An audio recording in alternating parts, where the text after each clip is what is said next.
Cool. Okay. All right.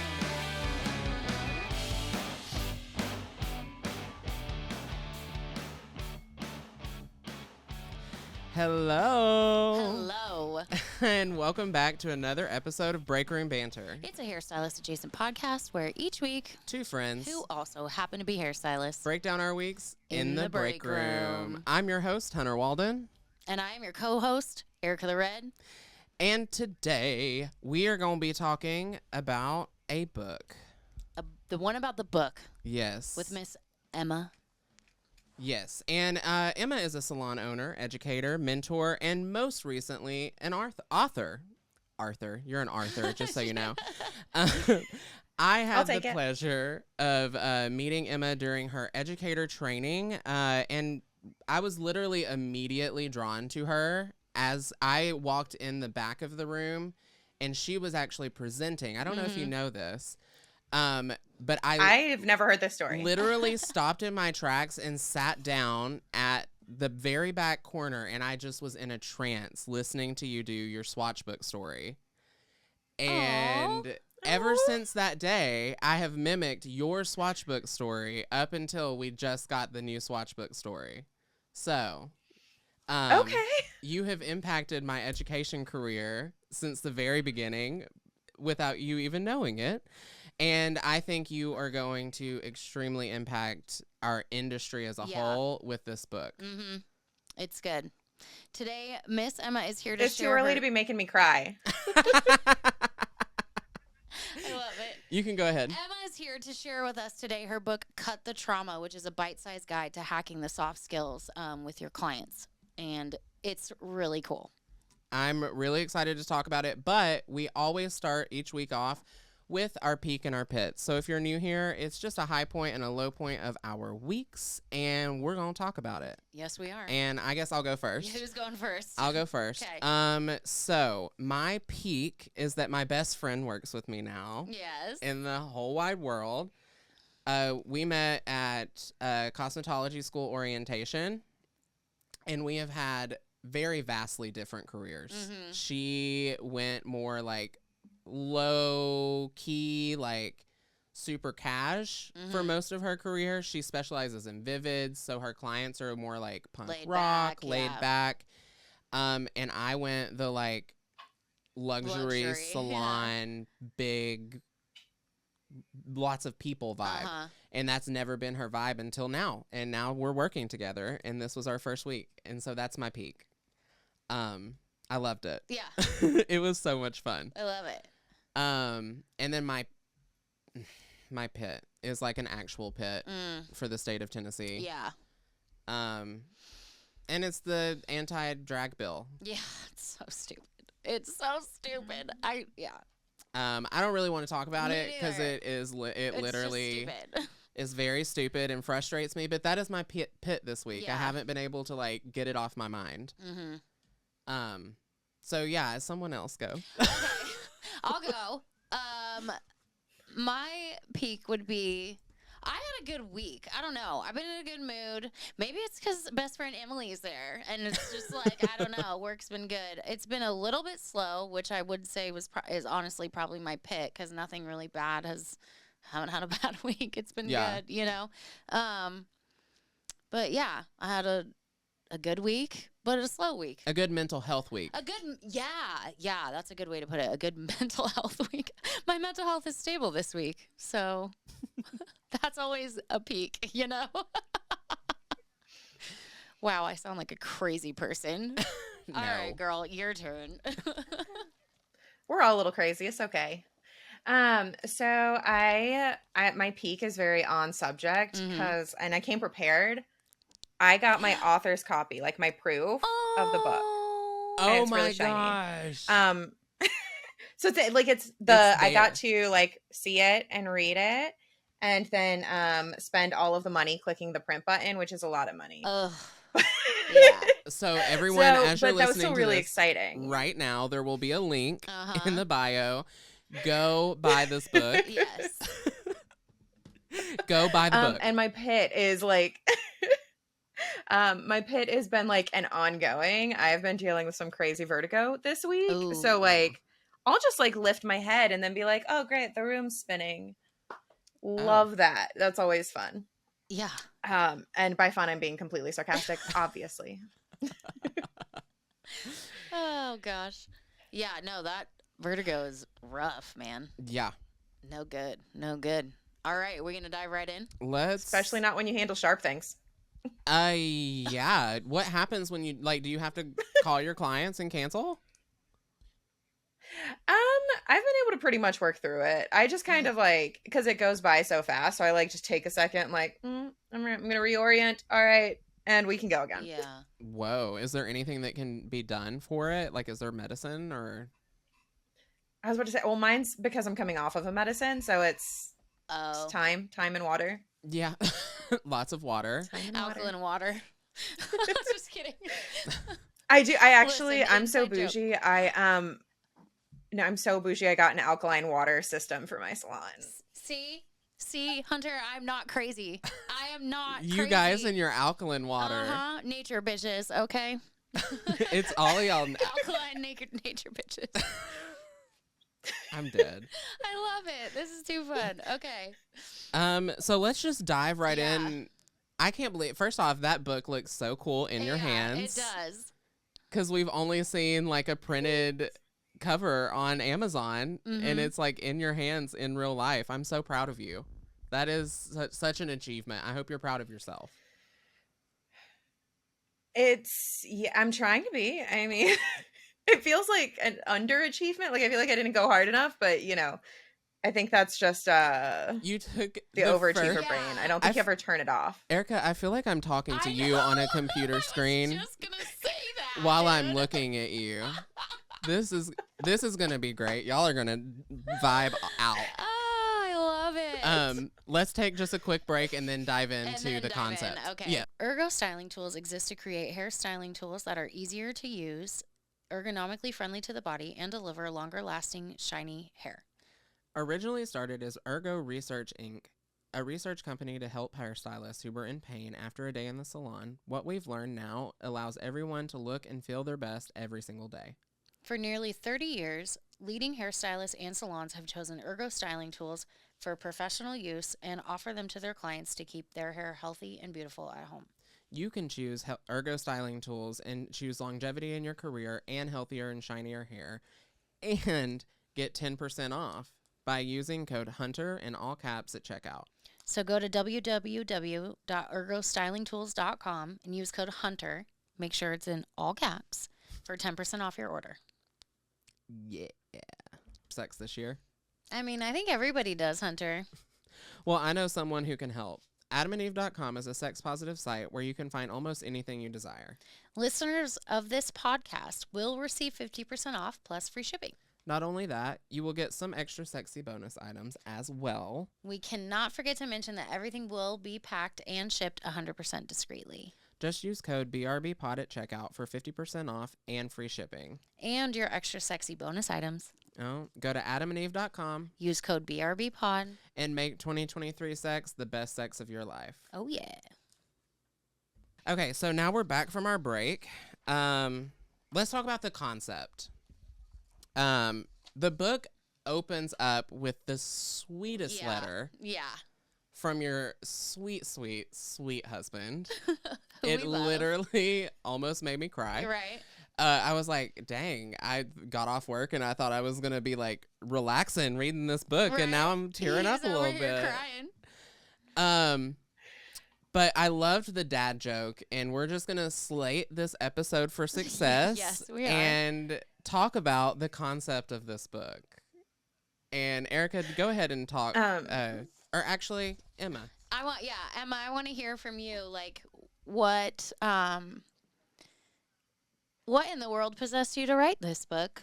I mean, obviously. Okay, that's a. Go for it. Well, I did want to say, like, you can blame me for the dad jokes. I'm actually the resident dad in this house, and I've started to rub off on him. He's picking up on the dad humor, and I'm very proud of him for that. Love it. He's dadding very well Dad now. joke central. But this book, I had other plans, other business plans, and I think I mentioned it when we were chit-chatting earlier. The plan was to get my YouTube channel started and up and running, and then some things happened, and that's getting pushed back a couple months. And I was like, I took a semester off college to do business work. I need to do something with this extra time I've got. And I was like, you know what? Everyone has been telling me to write a book for like since I could write. Literally, like I think in middle school, my teachers were like, "You're going to be a writer when you grow up. Like, you're going to be a writer. Why don't you just write extra stuff? We're not going to grade it. Just write extra stuff." They just like I'm to that read nerd. what you had to say. Yeah, exactly. Yeah. So, and it kept me busy, so I couldn't get in trouble. But I sat down and I honestly, I didn't have a plan. Like I had no like this wasn't a long thought out 10 years in the making. From that standpoint, at least. Like I sat down and I was like, okay, well, I decided I'm going to write something. What the hell is that going to be? And this was just kind of the first thing that came to my mind. And I started click clacking and it poured out real easy and real fast. So on the other side, I think, it's been 10 years in the making of experience and all my time as an educator and my journey. I know I touched on it a little bit in the beginning, but like I've got a whole like several suitcases of trauma. Like I was talking to a client today about like maybe I'll write my autobiography next, and she was like, "You're so young. What would you even have to write about?" And I'm like, I could write an autobiography that would have you exhausted before you even hit 18. Like you'd be like tapped out. Like I need a break. Yeah. My family story is wild. My half brother actually crawled out of the woodwork and commented on my Facebook about the book, like, "Oh, that's cool. We should both tell our family story," because I've thought about writing a book about it. Like, it's so wild. Like, our whole family has. It's story for another day. Well, but I mean, if you write that book, I'll read it. Coming into the industry with like that much trauma, a lot of what brought me to doing hair was the handful of salon experiences I was blessed enough to have had before I went to hair school, and like the level of as a teenager, all the insecurity, my life was hell.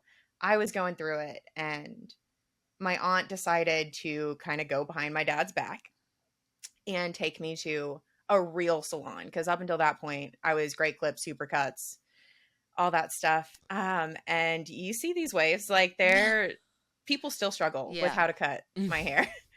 And it was, my hair was a big insecurity and a big problem for a long time. And there was 2 or 3 times she took me to, it was an Aveda salon. It was the only one in the whole county because I grew up in the middle of nowhere. And you went to an Aveda school, right? I did, yeah. So that was like a good like soft introduction for me. Yeah. But just the stylist, even if they didn't land the mark on like what I wanted, because I was a real weird punky teenager, because I'm a weird punky adult. They never looked at me like I was a crazy person. Like they would just say, "Okay, here we go." And like that alone, I mean that I carried that for so long. Yeah. I'm obviously still carrying it like now. And you're talking about 15 years ago. I couldn't tell you this woman's name. I couldn't tell you what her face looked like. I just remember her not looking at me like I was crazy when I said I wanted to have as bright of a red as she could give me with black streaks in the front on my like shoulder length bob. And she was like, "I'll see what I can do." And rolled with it. Kids like you were my favorite clients when I was like fresh out of beauty school that just wanted to do something wild and crazy, and they were just kind of trying to express themselves, you know what I mean? So that's really cool to like hear it from your perspective, like how much that stuck with you, because I always try to be that stylist for that kid, you know what I mean? So you're gonna make me cry over Well, that's here. the other side of the coin. Yeah. Once I got into the industry, I've tried so hard to be that person. And I've seen, unfortunately, like stylists next to me not give a shit about being that person, or not think it's important, or not see the need, because they weren't that kid. They were the typical I mean, not to like stereotype, but you guys know, like, there's Yeah. like, if you wanted to be a blonde and you lived in the American South, They were every normies. hairstylist can do blonde. No. Everyone's like, cool, that's great. Right. And they never had that like huge emotional battle surrounding their hair in the same kind of way. Mhm. And I don't think they drew that connection that what we do is so intimately powerful. And it could be transformative. I've seen the stylists that are great at it in so many different ways. Yeah. Not just in a like transformative hair type of way, but a transformative emotional experience for some people. And I'm right there with you, Ericka. I was the quote unquote normal kid. But I had a hairdresser mom. So I had all the hairstyles I could possibly want. Yeah. And my mom always thought it was cool and fun and funky. And so now I strive, in my mind, I'm striving to be like my mom. But now I am kind of realizing that there's a bigger picture there, you know, other than me just trying to like make my mama proud. There's kids out there that I say, heck yeah, let's party with this. And like, oh, you want 4 red streaks in your hair? How about I do like 12 of them? Right. Like, let's fuck it up. Yeah. And it opened that, what you just said opened my eyes to the fact that what we do is so powerful. Well, yeah, because especially like if the parents are like, you know, kind of not wanting the kid to experiment or whatever, like I'm always the one that's like, well, let's see if we can make you both happy. You know what I mean? So that way mom's down with it moving forward. You know what I mean? And it can be, you can express yourself in that way. And it's just, I don't know. I think it's cool. Have you guys ever had the teenagers, or even sometimes it's the younger kids, because kids are, they are much more complete human beings than people like to give them credit for. Yeah. Oh yeah. I thoroughly believe that. With the boys, especially, who want their hair long and the parents want it short. Oh yeah. Or the girls that want the pixie and the moms want them long braids. Yeah. That was me as a kid, because I was so over it. I was such a tomboy, you wouldn't believe it. Seeing me now, you would not believe. I was like covered in mud all the time. Oh yeah. Have just the look in those kids' eyes. I mean, I'm sure you've had it at least one point, but if you actually like stop and look in those kids' eyes and see their parents saying, "No, we're doing my way on your body," and they're broken. Yeah. They're breaking right in front of you, and we're in such a powerful position. If you ever like put your foot down and say, without this kid's consent, like I'm not cutting their hair that way. Like we either have to find a middle ground or I'm not doing anything. And like the tears you will see from that. It's crazy. It is wild that sometimes we're their only like spokesperson. Advocate. Yeah. In that situation. It's wild. And it's such a normalized thing. I just want to be clear. I'm not like hating on parents, because so many people don't look at it that way. Yeah. So many people have the mindset of it's just hair. It doesn't matter. But and if it matters to you, it matters. It does. Exactly. I was going to say, for someone struggling with identity or trying to figure out who they are as a person, their hair is the first and easiest thing that they can change, especially when it comes to things like body dysmorphia that kids may be experiencing or anything like that. Right. They can change that instantly. Totally. It's not a permanent change. It is just hair. It is just hair. Yeah.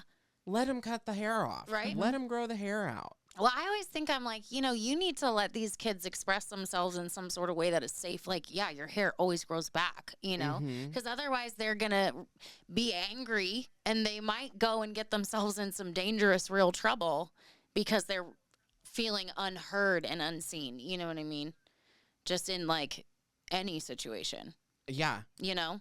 And like, even, I mean, I'm a grown woman. I'm not really struggling with my identity. I know who I am, but I always cut my hair off when I'm going through something emotional and I'm letting go of trauma and moving forward. There's always a haircut attached to that. You know what I mean? So it just is, it's a powerful, powerful, powerful thing.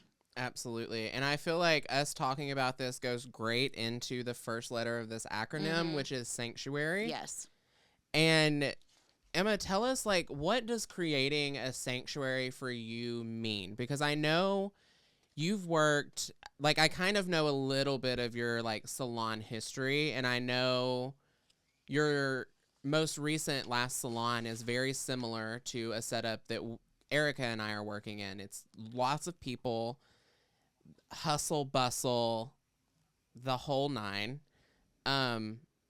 So I guess I'm asking more so for myself in this instance. Yeah. How do you create a sanctuary in a space like that? Well, the first thing I want to tell you is like, don't let that stop you, because that word I actually got from my guests. When I was working in a 30 chair salon ish, I'm estimating, but 30 ish chair salon, I never counted it. I had guests who would come in and say, "Ugh, I'm so glad to be here. Coming here is my sanctuary. Coming to see you is my sanctuary." And a couple of them came in and said that. And I don't remember how close together they were or weren't, but like, one person says it, that's a fluke, right? Two people say it, okay. 3+ people start saying it, you're like, now we're at a pattern. Right. I had at least 10 of them come in and use that specific word, and I was like, I'm on to something here. And it wasn't until I went independent that I really like latched on and said, I'm going independent. I'm setting up a room. I want my room to be a sanctuary, and like wrapped my head around what that meant. And I was like, well, now I have control over all these things. But if I had people saying it when I was in a room with 10 blow dryers going and 20 conversations happening and, you know, all of that noise and the bright hustle and bustle, which you don't have control over the stuff happening around your chair. So if you're going to do that in a big salon, you have to really, truly hone in on your chair and your guests. It's things as little as I went and shadowed with Audra. You remember Audra from Cune? I do. I went and shadowed with her for a weekend because I liked the way her brain worked. And I was like, I just want to see what you do. She turned the turned the chair so that when the guest came in, it was ready for them to sit in it immediately. That small of a thing. I had never considered that in 10 years of doing hair. Not once had I considered the direction my chair is facing when somebody walks in. Yeah. Well, in the direction your chairs are facing at the end of the day, or when you're not ready for someone to sit in your chair, it all has like a hidden language within it. Yeah. Yeah. So it's everything from that to like the way you speak to them. I think that, you know, making sure that they feel comfortable in our chair, because I am a weird, punky adult. Most of my clients are not. I promise you, most of them are like as bread and butter Southern as it gets. Like, really, that's the bulk of my clientele because of where I live. And they still feel safe sitting in my chair with my weird piercings and my sometimes neon hair, and because it's not about me, it's about what I can do for them.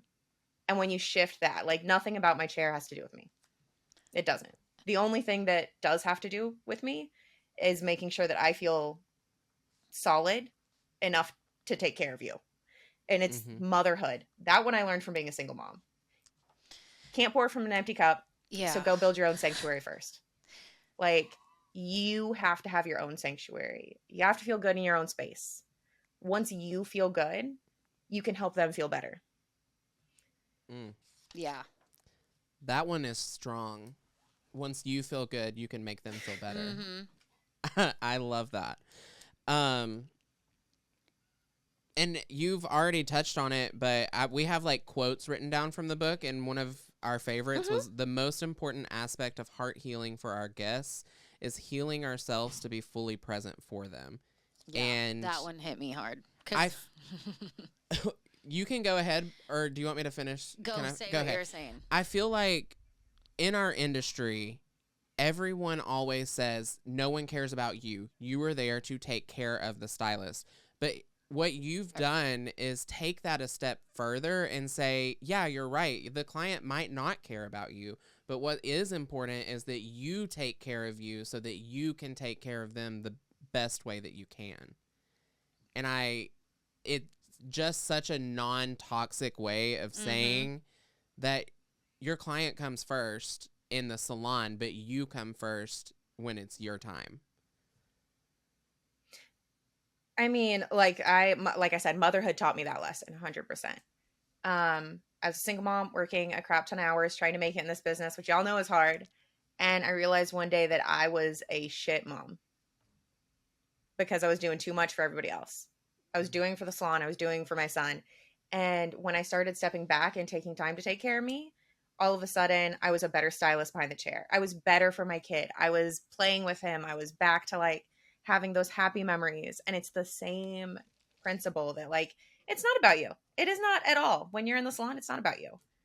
But you can't make it about them if you're still worried about you. Like it seems like such a conundrum, but once you start leaning in and taking care of yourself with the intention to be better for somebody else, it just creates a flow.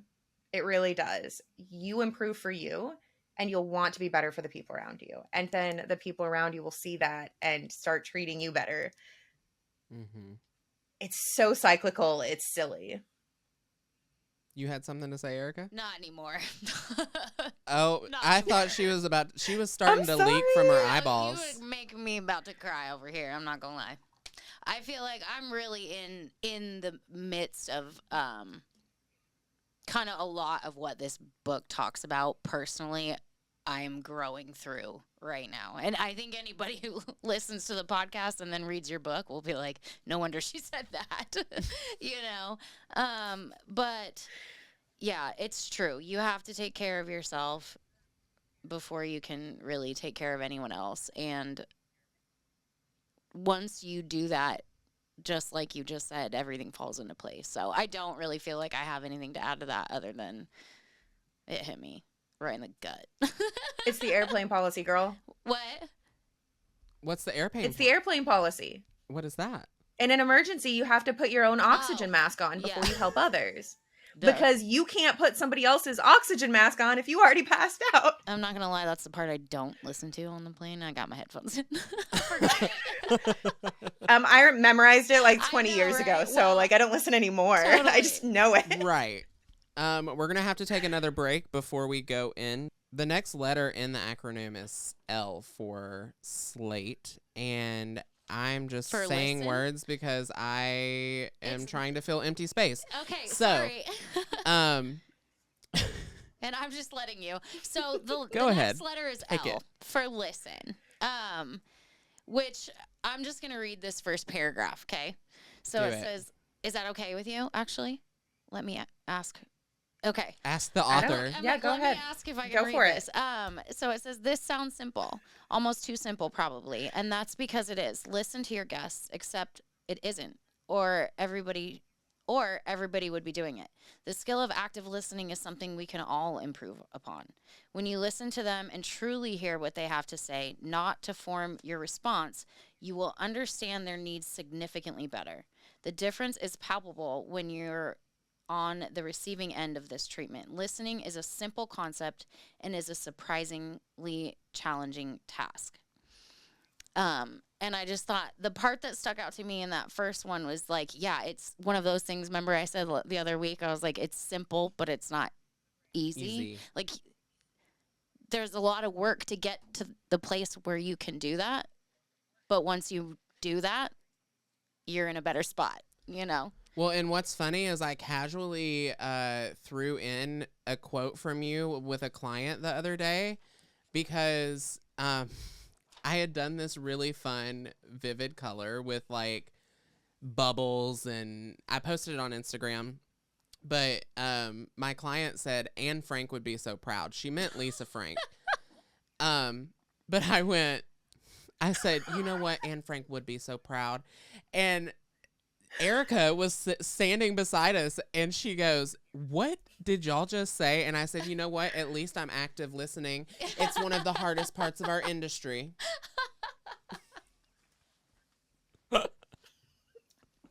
I was That's like, well, I fantastic. listened and I repeated. And it was wrong. But That's so funny. but funny. But funny. And you hear it, I feel like, all the time. You listen to answer the question. Mm-hmm. And I feel like a lot of times with me, and some of it's a little bit of the ADHD, but yeah. I'm thinking about what I'm going to say before someone finishes what they're saying, before they finish a sentence a lot of times. And so taking the time to stop my brain, consciously stop it, and listen to people. And once again, I read this book twice in 1 week. Yeah. Last week, and forced myself this week to stop my brain from trying to form a response.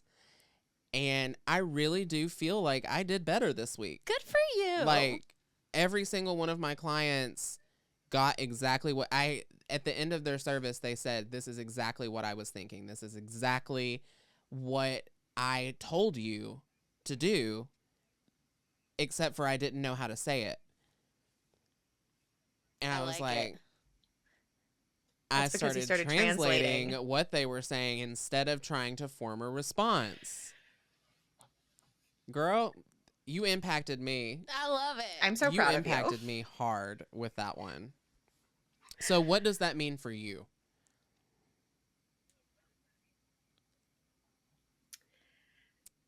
So, as you guys I'm sure have noticed, I talk a lot. I can run my mouth all day. I've been that way since the day I was born. So it was a big task for me to learn how to slow down and to listen, like actually listen. And of course, we've heard it a million times, right? Like, listen to your clients, listen to your friends, listen to your partner. Listening and hearing are two different things. The first time I heard the term, oh yeah. Yeah, hearing Right. is like the surface level. Like, I acknowledge that sounds exist. Listening has like tiers, and it starts at like, I technically understand the words that you said, but they don't have any meaning yet, right? Like, there's no substance there. And it keeps going deeper and deeper and deeper. And you start adding in the non-audio, like the body language, all of that. What people are wearing on any given day can even like give you signs to how they're feeling internally. Like, all of that. Active listening, like when you like are trying to listen, like it's not like I'm hearing words, but you turn that on, shut off your own dialogue and like lean in. You do hear so much more from people. You will see layers. Acting, they call it subtext, right? Like, you start to see the subtext right in front of your face that like, she said she wants brighter. That's not really what she meant. That's not what she meant at all. What she meant was she needs dimension. And you start to get those cues and you can back and forth with them. I think the word I used in the book was translational, that you take it, you turn it into hairstylist, you put it in the wash, rinse it off, break it down to its bare bones, bring it back out to the guest in a way that makes sense to them. And it's harder. It's really harder when you put that active effort in. I'm sure you've noticed, Hunter, I'm more over the tired last at the week. end of every day. It takes work. That's good. That means you're doing it right. It gets easier with time. It does. It'll become intuitive. The with thing time. that pops into my head is, oh shit. But I mean, that's something like we all. Oh no, go ahead. I was just gonna say, it's something we all like can active. Like, I don't care how good you are at active listening. There's a next level. Go harder. Go ahead, Ericka. Oh, I just was gonna say that the thing that pops into my head is, I want caramel highlights. What does caramel mean to you? Is always my first question. Let's look at some pictures together. Let's break that down. You know? Yeah. I mean, I don't remember who first brought it up, because I've had a couple of mentors who mentioned it throughout the years, that active listening was a skill. But I do remember Chris Solomay was the one who like made it make sense. And he literally one day, and this was, behind the scenes, not in front of guests or anything like that, but he was like, I don't give a fuck how good of a listener you think you are. You can do better. Find the noise in your brain, like find whatever you think you're hearing, put it under a microscope. Because if you're looking at it like regular surface level, you aren't getting the picture. You're not going to get it. You have to take that microscope out. You've got to find a way to make your brain hear more and see more when people are talking to you. And it might be the cussing. It might have been the cussing, but I will it made it sink in. I took a business class from him in January, and it is the cussing. It's what makes it stick. Yeah. Because he said some things to us. He literally will just look at you and like, do fucking better, and like it just magically fixes. I know it works for me. Yeah, for sure. That's swear words for emphasis. Makes it important. Okay, let's move on to the next one. Otherwise, we're gonna be here forever. Yeah, okay. You're right. We could sit here and talk. This is gonna be dangerous. We could do a whole series on this. Yeah. The next one is acknowledge. Like acknowledging your guests when they come in and everything like that. But what really stuck out to me, and this one was also kind of in the beginning of this one, was using people's name.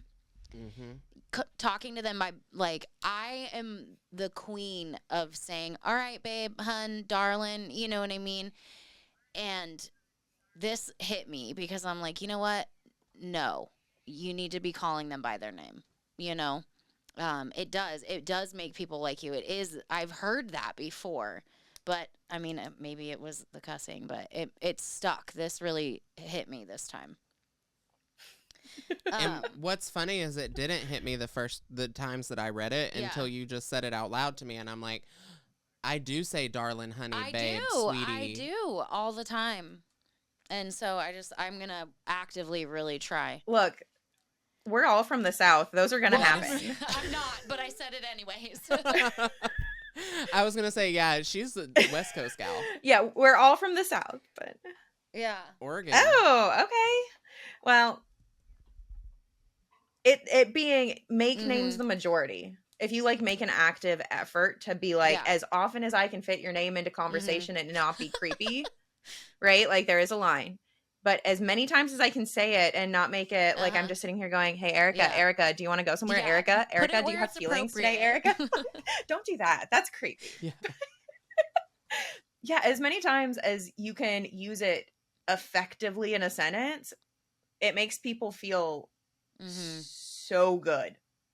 And like, if you've ever been somewhere and been on the receiving end of that, like, I will pay so much more money for a service where they know who I am and remember my name, or especially if it's a first time visit and they remember my name, like 20 minutes in, I'm like, oh, okay.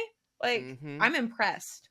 Because that's a hard thing to do. Yeah. That's a hard skill. This one, I think, also kind of tied in with our episode we did with Whitney, you know, and human connection. Honestly, a lot of these things are, like, just very related, you know? But it, for me, just kind of solidified, like, the whole, I'm really trying to remember to, like, make personal notes about a conversation that I have with a client to remember to ask them next time, because I've been doing people long enough that, like, I need to be remembering that stuff, you know? And so, it makes people feel special when you do, you know? Well, and that's another thing that a stylist that we work with is so good about that.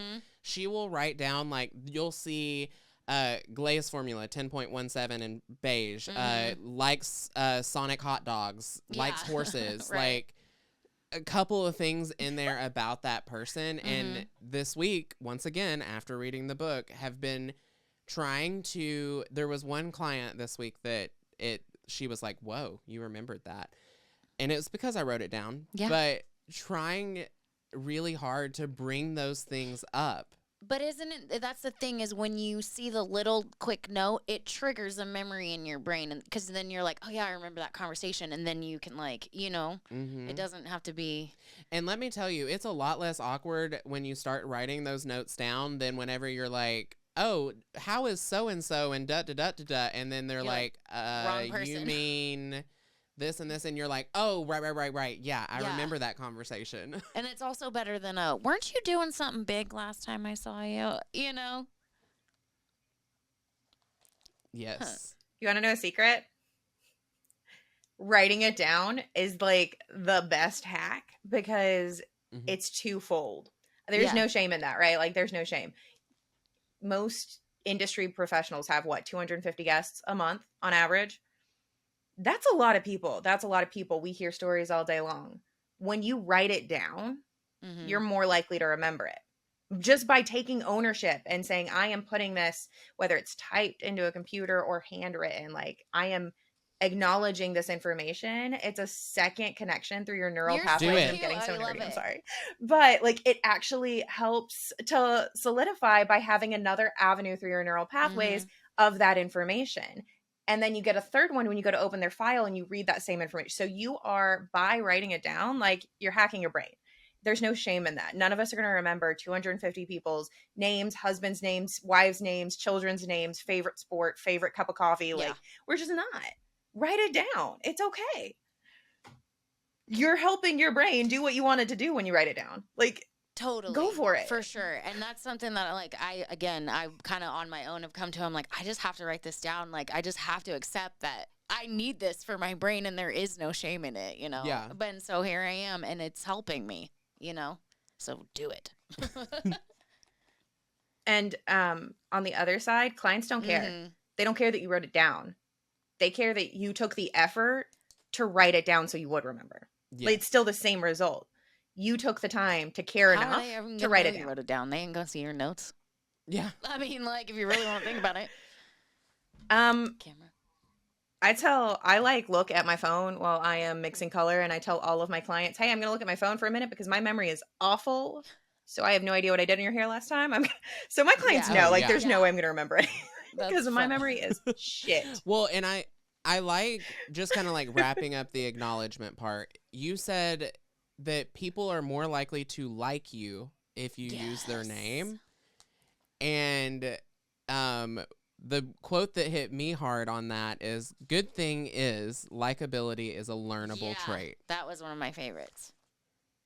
Because I say all the time, I'm not a likable person. 100%. I'm loud. I'm, out there, and I'm not for everybody. But the good news is you can learn to be likable to your guests. You can learn to be likable to your guests. Hey, Hunter, actually, you want to do a fun brain experiment on this one real quick? If we take a break and then... When you first met me... We're going to pause for camera real quick. Oh, go ahead. All right. When you first met me, if there was like one or two words that you would use to describe me, what would those words be? Okay. Bald.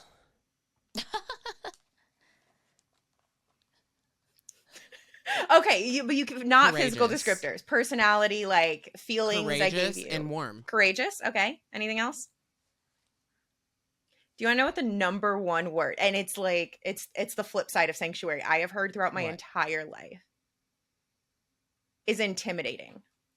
Second was angry. I took that feedback and I had to work really hard because I don't feel like a mean person on the inside. And I was like, why do people keep thinking I'm mean? Well, I had to I had the opportunity to see you like shine for your first impression. Like you were putting on your best face. So to me, that should be true. Every day in the salon. That is true. Right? Like, but to me, I saw like, okay, this bitch is bald and fucking rocking it. She's got black lipstick on. I won't forget it. Black lipstick, fierce eyeliner, honey. I mean, she was pointed. And I thought you were courageous. Like, okay, she's bald and she's rocking it. And you were smiling and you were happy, and that's where the warm came from. Like, I wanted to sit and I had to learn how to smile. That's why sometimes I'm like...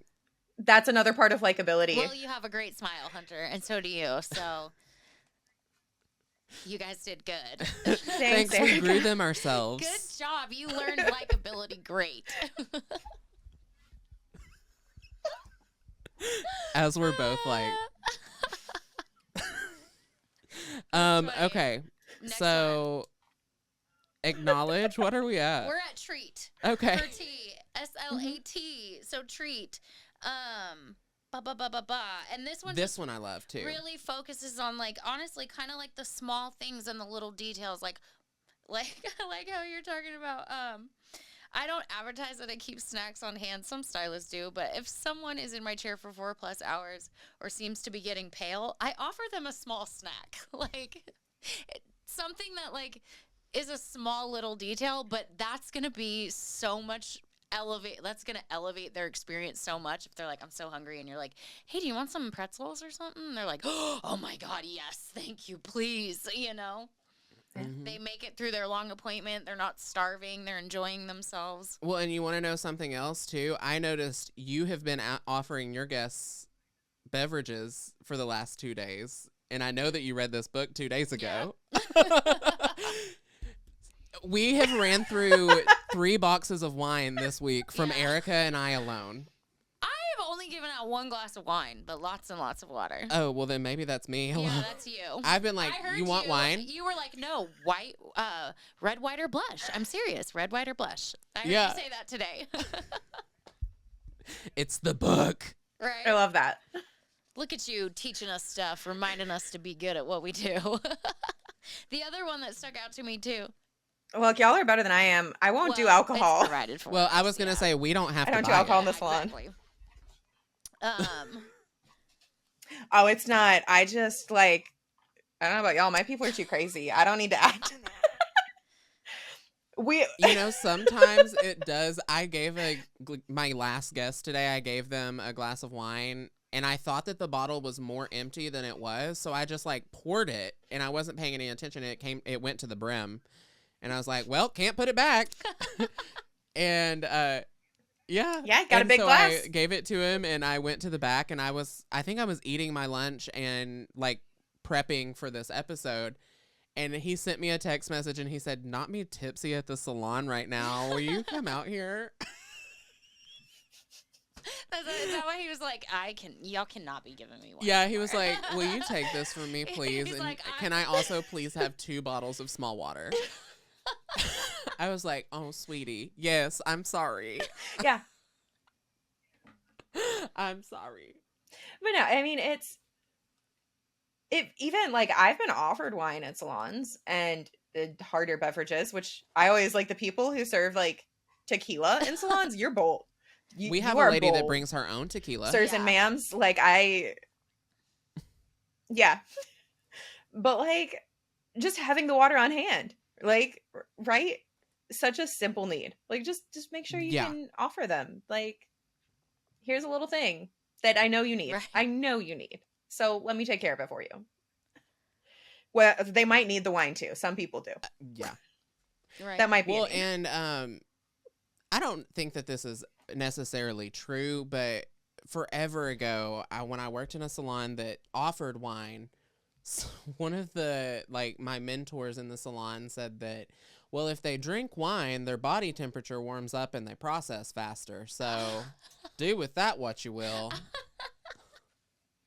I was like, There's some science behind that. It's gonna be person to person, but they're not wrong. It's all about your environment, right? Well, yeah, and that's basically what this is about. Obviously, water is not the only thing she wrote about here. So, like, do you want to kind of expand on it for us? I mean, I could write a whole section on water. I am a nerd about water, as we talked about earlier with the alkaline. Like, let's go. Do you go. have a Berkey filter? I don't. I've got a few clients trying to convince me to get one, though. Sounds like you need one. But no, treat. For me, really, it's just that's what makes us special, right? There's a lot of stylists in the world. There's a lot of really good stylists in the world. But if I go to a salon, even if I don't want the glass of wine, right? The first time I was offered alcohol in a salon, actually I was underage and I'm terrified of breaking rules. I was 19 and they offered me wine and I said no thank you because I was a scaredy cat. The hard punk exterior is exactly that, because I'm a scaredy cat. And so I turned down the wine, but it's been 13 years. Yeah, I'm getting old. And I still remember that because it just felt so nice for them to just be like, hey, Mhm. do you want this? Like, that is such a heartwarming thing. And I think it just touches on like our human needs to be taken care of, even if it's in the smallest of ways. Like, it feels good when you are at home with your partners, your friends, your family, whatever, and somebody says, hey, I'm going to go get something to eat. Do you want something too? Yeah. It's the same philosophy. It's just from our capacity as stylists, because I've done it on occasion for a few people. But as a general rule of thumb, I'm not buying you dinner, right? As a client. But like offering what you can to like make them feel Mhm. comfortable, food, snacks, little sample sizes of new stuff you get, like the small treats go so far to our need to be taken care of. Like, it's a like Mhm. more physical side of being cared for than the I emotional. like that you just said the small like sample stuff, you know, that we get for free. Mm-hmm. I find that like whenever sometimes it's free, sometimes you have to pay for it, but if especially if you work in a big salon like Ericka and I do, we get a lot of that crap for free, and our owner puts it all in the same place. Yeah. You know what I mean? Like, it's all there for you to take advantage of if you should choose to. But I've had clients that have come back after giving them a sample of something that's like, I need that, and I need 4 of them, please. I don't want to ever run out. That is the best shampoo I've ever used. Or like that styling product, like I never thought I would have used that. And not only does it make them feel special, but at the end of the day, we are running a business, and it helps you out. People spend more. And did I write this down? Something is the drug we sell. Oh, well, that was for Sanctuary. Oh, but yes, Sanctuary is the drug we sell, but beauty is what it's laced with. Yeah, love that. That I think is my personal favorite quote from the whole book.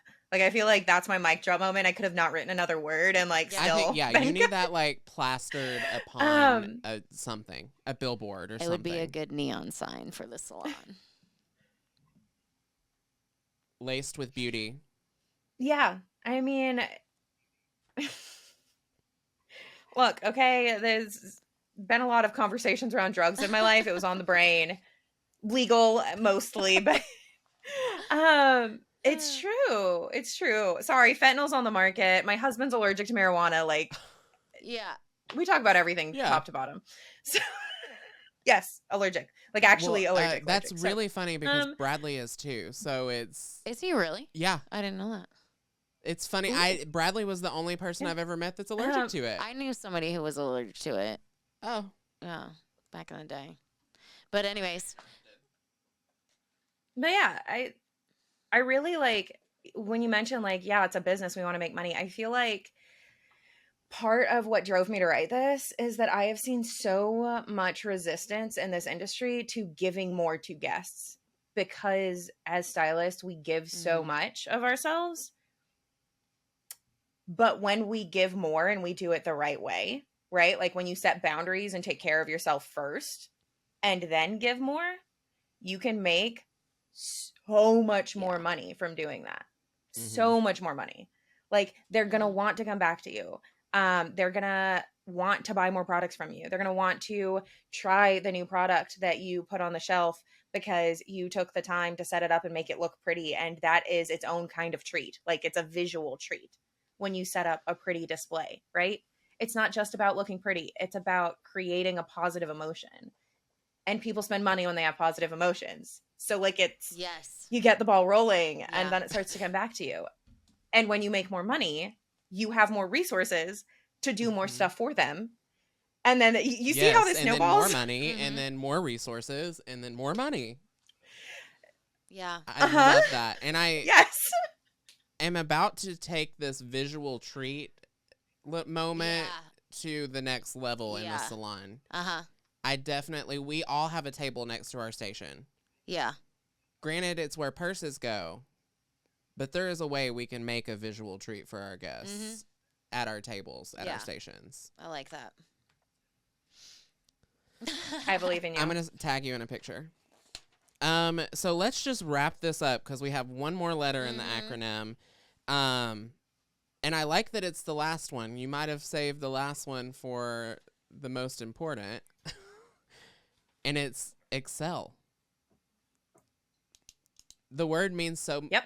Yes. Fix your shit. Fix your shit. And I'm not just talking about haircuts. Right.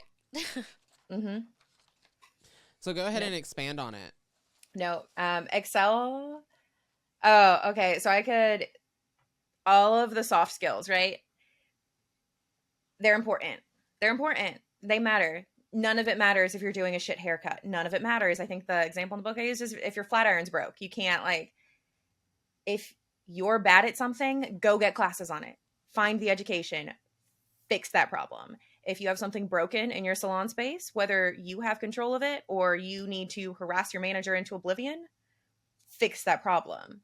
Don't just deal with broken stuff because that's not okay for clients. I worked at a salon for 5 years that had water issues. Like, it would just cut cold. And that's not okay. That's not okay. We would have to run 5 sinks at a time to get warm if there was just one person left in the building. Like, it was obnoxious and not okay. Not okay. Right? Like, that's not, the clients knew. Like, the clients would, yeah, I know the water's rough. Ha ha. Like, that's not cute. That's not a good look. Right? Fix your shit. All of it. Your technical skills are the core of what we do. They got to be good. And the emotional side is your emotional baggage. Gotta go. Fix that too. Whether it's you, like, I am all about, like, when I say I am all about some mental health, like, I'm literally in school. The goal is a doctorate. I want to switch to being a therapist instead of a hairstylist. Like, that's my end game. I am all about the mental health. But part of that, like, you cannot go to work and serve other people if you are stuck in your own head and your own suffering. Like, you have to learn how to drop your shit at the door, walk through, and say, now I'm taking care of someone else. Or if you can't, like, if you're in a capacity, my sister died when I was in the middle of a client, like, middle of highlights. I got the phone call that she was in the hospital because my siblings didn't want to tell me yet that she had KO'd. And I found someone else to take that person and walked out the door. There was no way I was going to be able to put myself together enough to finish that appointment. No, there's no way. I knew, like, that was one of those moments in my stomach. I knew she was gone. I wasn't going to be able to finish that service. So that's still part of, like, there was no way I was going to be able to put my baggage together enough to service that person. So I made sure they were handled with somebody else that I knew could take good care of them. That's still part of it. Like, whoa. It wouldn't have been okay to sob my way through the rest of that. No, it wouldn't have been fair to the client. Yeah. Like, or you, honestly. Like, it wouldn't have been fair to either of us. You needed to not be in that salon for sure. Yeah. And I hope you weren't, like, reprimanded for that. Thank God. Oh, no, like absolutely not. The company I was with was so, like, absolutely, another stylist, like, offered the second they saw me on the phone. They didn't even know what was happening yet. They just could see something was wrong. They handled it excellently. Like, no reprimands, all the support I could have asked for from my team at the time. Good, yeah. I was like, for a second, like, I was like, oh my God, she did not finish this client. Yeah, she did not finish this client. How did you do that? But wow. Oh boy. Yeah. Do you want a hot story? A few years after that, I'm in the middle of a client, last client of my day again. And I get the phone call that my brother died. I get all these calls at work. Jesus Christ. Holy cow. Oh, it gets better. I buttoned myself up. I went and finished that client. I'll save the sad story, but that was I knew it was coming for a long time call. And so I knew that I could do it, right? And I went and finished the client, and the mom was being a super frustrating, didn't want to pay for more blonding, and then was complaining that it wasn't blonde enough situation. After I had just finished her daughter's hair, getting the phone call when my brother died, and they called back and complained because I was grumpy. And my manager told them off in the most respectful way possible that I finished their hair despite having a critical family emergency because they had to get in and they had to have, and like, that was a hard reminder for me that it's not worth it to carry, like, to buckle our stuff up for, like, as much as we love our guests. When your shit's hitting the fan, let it hit the fan. Let somebody else pick your stuff up and deal with it for a while. Like, I needed that reminder that day. I wouldn't have been capable of doing that at all. That's like all I would be sobbing my way through it. It wouldn't even, it wouldn't happen. I couldn't do it. I can thank a lifetime of childhood trauma for that one. Man. Wow. Anyways, I will say this. Yeah. This last chapter is another one that hit me. The heart healing and like, I guess I shouldn't say last letter. That was another one that hit me hard, but we'll get there in a minute. Was this one about like just taking care of yourself? You know what I mean? Right here where you're talking about skipping lunch breaks and never going to the bathroom and surviving on coffee and willpower should be behind us. That part. Where you talked about how your mentor said his motto was breathe, it'll save your life. You know what I mean? And sometimes, especially if you're going through something like that, sometimes it's not that serious. Sometimes it's some shit that's in your own head. That's me right there. That's what I'm always thinking about, is like half the time I'm trying to manage what's going on up here in my own head.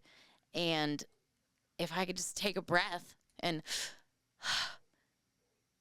pull myself together before I go out there, or, you know, if I do have to take a minute to cry in the bathroom or whatever, to just do it and get it over with so I can go put on that happy face and focus on my client and remember everything we've talked about in this episode. But like,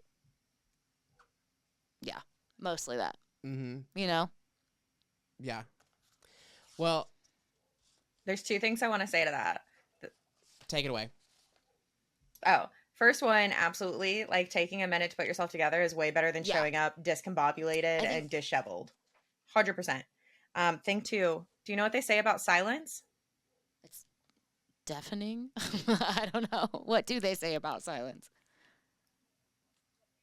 Silence is golden. Yeah, that too. I have heard that one. It is, yeah. But it's true. Silence is golden. Well, I struggle with trying to fill the space with all of the air or all of the words sometimes. But yeah, okay, here it is. This is the part that I skipped over in this that I liked. It says, it's better to take a guest late with a present and clear mind than to rush to be on time and distracted and moody. That is what it was. His motto was breathe and it'll save your life. Yeah. That hit me hard. Because I'm like, oh yeah, that's me. I literally had that sentence on loop in my brain for I think 3 years. No, it's going to change the way I do hair. I'm not even joking. Just remembering that. And I think that you... hair, relationships, absolutely. All of it. And I think that you are going to change people's lives, change the way that people do hair, change the way that anyone that has their hands on this book, you are going to impact and change the way that they look at how they deal with everything. Even someone who thought they were great at covering the soft skills, even, and that I felt that they came natural to me. Reading your book changed the way that I am doing hair, and it's changing. Quite honestly, it's changing the amount of tips that I'm making. It's changing everything. And retention has been something that I've kind of struggled with for, not necessarily struggled with. My retention is above the national average. Not tooting my own horn, but just to give you a reference. I got my retention report after reading this, Mm-hmm. I'm at 98%. I'm at 75 regularly. That's a mic drop. 98% retention from 2 months. Holy Dang. That's crazy. You are going to change the world of hairdressing. And I fully mean that. Good. Y'all are going to make me cry. Cry about it. Let's cry about it. I have to use my book as a fan because I don't have that tissues. Didn't make you cry. The last 2 questions that we ask every guest that come on this podcast just might. And the first one is, what is the most notable time for you that you've had to pick yourself back up after a fall or misstep in your career? And it doesn't even have to be in your career. It doesn't even have to be in your career.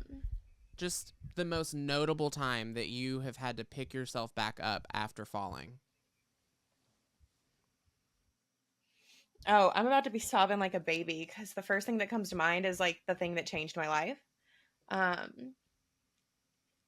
18, my dad committed suicide.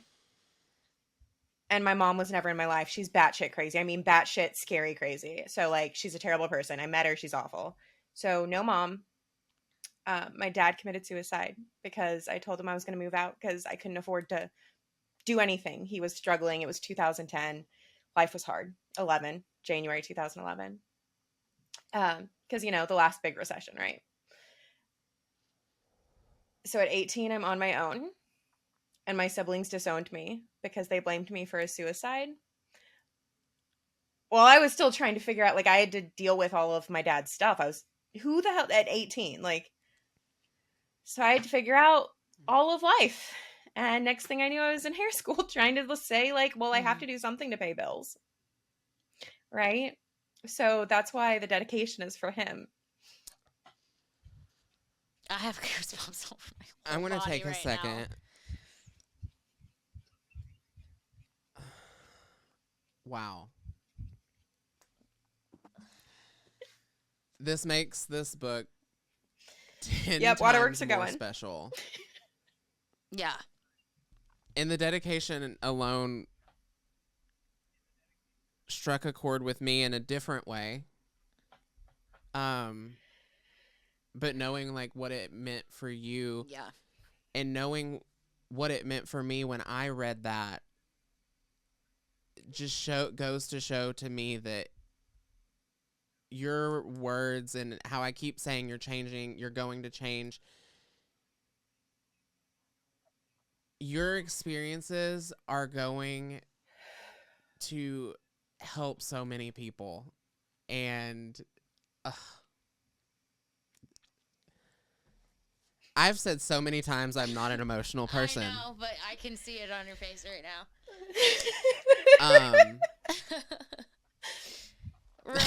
Join us in the cry side.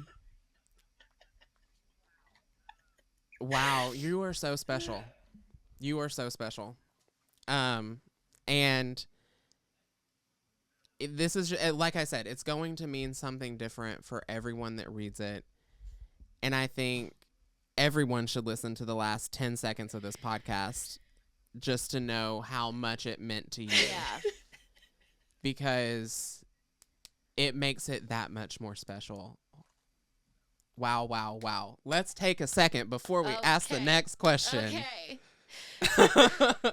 Let's... There's supposed to be something around here, Dan. Okay.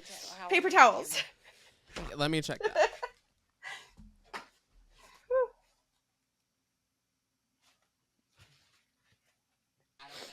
You got me in my feels. Not cool. Not cool. Okay.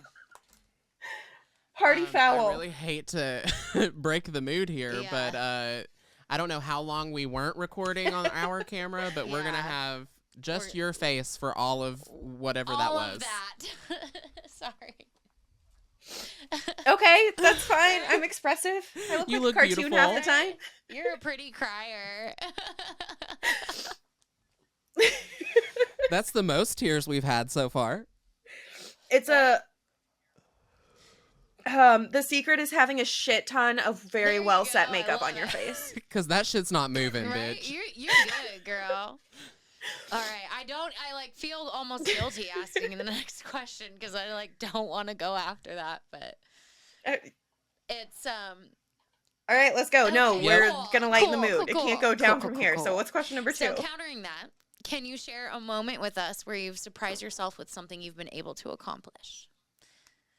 Like maybe writing a book or something. I don't know. Well, I was going to say, well, I wrote a fucking book, but I feel like I can't use that one. I have a laundry list. I'm just kind of surprised at everything I do. That's the thing. When you think you can't do anything you do kind of feels like an accomplishment. Yeah. I think, so I did go independent, right? And I was scared shitless to make that jump because I've been working for the same company for 7 years, 7.5 years. And that's a long time in this industry. It really is. And I had no savings. I had not a lot of room on my credit cards. I decided to plan it like on top of my wedding. Like I was decorating my suite the week of my wedding. So, my husband is a saint for tolerating me making that jump all at once. I don't think he approved, but he tolerated it. Yeah, that's part of why I made the jump is because I was not growing. I wasn't growing. I was stalled out and I could see that it wasn't. I mean, I'd hit my ceiling. And since, it's the beginning of the year still, I looked back at my numbers for my first full year because I made the jump in November. And in 2021, I did the same dollars in that I did when I was working for a huge corporate salon with huge marketing expenses and all the walk-ins and pass-offs that you get without double booking at all. Doing all the marketing on my own. I would say it's for the people out there who are don't go to a suite or everyone go to a suite because it's less work and more money. No, it's not. It's different work. Mm-hmm. It's different work. You still do a lot of it. Trust me. But yeah, just the fact that I didn't necessarily grow, but I broke even my first full year in business. And that was scary as hell considering for the first 3 months I was living on my credit cards. That is an accomplishment because most businesses, isn't it 5 years or something before they break even? Yeah. I mean, and you did it with a kid. But yeah, exactly. Yeah. That is, you should absolutely be proud of that. Yeah. I love it. And I decided to homeschool last summer in the middle of Are you freaking kidding me? You're a psychopath. Dude. I love it. Wow. Well. Homeschool, that's a lot. Yeah. I also cosplay and weightlift in all of my free time. I'm telling you, I really think that you and Emma would be great friends. I know. Seriously. I wish you lived closer. Y'all can meet in the middle and go hiking. And that's on it's being not that far. a woman. All my friends live far away. But yeah, no. So just I think breaking even, matching dollar for dollar what I did with all of the backing of a big ass company. Yeah. On my own. Absolutely. By myself. And room to grow. Pretty cool. I love it. Pretty cool. Yeah. It's only up from here. It's got to be. Well, I'm excited. Because I'm going to break that stupid $100,000 mark. I will own up to it. I'm not a $100,000 hairstylist. Hey. Listen, but I've also Ericka. been working no more than 3 days a week. You work 3 days a week? I work at max 3 days a week. Sometimes it's 2 days a week. And I take 4 weeks off a year. That's right. You talked about that. You did that in the book. You did talk about that, girl. So. Okay, I used to literally teach a class on how to become a $100,000 hairstylist, and I never hit $100,000. And I finally did it last year. And if you're getting close in 3 days a week, I worked 6 days a week to do it. So if you're anywhere close to that, you should be proud of yourself because that's a lot. That's amazing. Mm-hmm. Yeah, I had to do 6 days a week to hit it. And then once I hit it, I went back. Yeah. Well, my goal next year is to hit it in less days. I'm not going up with it. I'm just trying to do it in less days.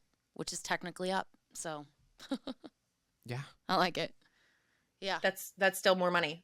Like when you look at your Mhm. if you're doing Yeah, it in less days, it it's more is. money. Mhm. Okay. Well, this episode Has been gold. has been golden. Probably actually the longest episode we've ever for had, sure. but holy shit, is it a good one? Yeah, it's jam packed. I can't wait to put this out. I Right? can't wait for your book to come out literally next week. We will provide a shopping link Yes. for pre-order, as well as links for all of Emma's things in the bottom. But you made it through this episode of Break Room Banter. If you want to did. follow us on our social media journey, I am at Herrick's Hunter on all the things. And I'm Ericka the Redhead on all the things. Our podcast Instagram, our podcast is at Break Room Banter Pod on all the things. And Miss Emma. I am Verdandi Salon. It's a little bit weird. It's Verdandi Salon. On pretty much everything. On all I'm the pretty things. consistent. On all the things. And until next time, remember, You always have a seat at our table. bye. Bye.